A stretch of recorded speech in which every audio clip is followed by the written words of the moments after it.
Pilots around Southern California had a chance to showcase some historic planes at this year's Armed Forces Day Parade. We join Lisa Lee as she takes us on a trip through the decades.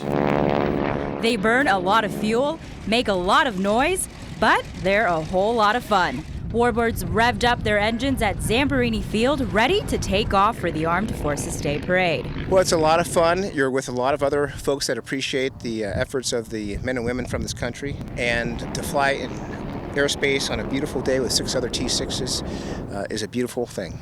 It means a lot. It's to celebrate the veterans from all branches of the service that are here. You know, my dad was a veteran too, so it's paying respect to all the veterans out there. Dating back to World War II, each plane holds a special history of its own, like this T-6 Texan painted navy blue for the time it spent in the U.S. Navy. The Daisy Pearl dates back to 1943, where it was used to train pilots before they went to fight overseas.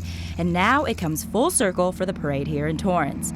For pilots like Dan Hill and Bradford Lang, sharing that history is the best part. This specific airplane is a very powerful Korean War vintage, Vietnam War vintage fighter and trainer.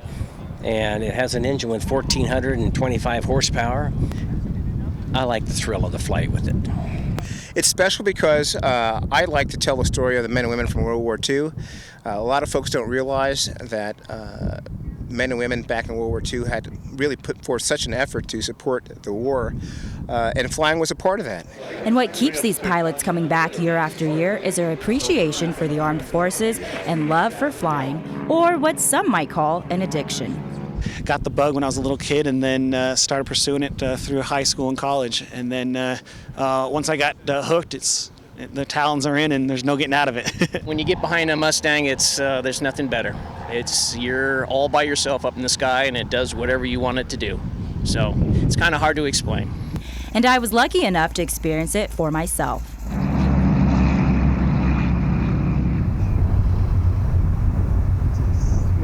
I just got back from a beautiful ride over the Pacific Coast filled with barrels and dives and loops. And for those of you who don't know what G-force feels like, I would explain it as someone about 4 times as heavy as you sitting on your shoulders.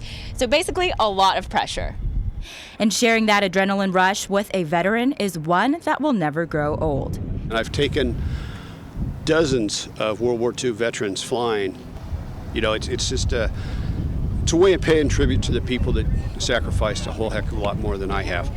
A salute to the men and women who protect our freedom. For Torrance City Cable, I'm Lisa Lee. Thanks, Lisa. The event was hosted through the Western Museum of Flight and the Torrance Police Department. You can visit some of these warbirds for yourself at the museum. Visit WMOF.com to schedule a visit or call 310-326-9544. Joining the military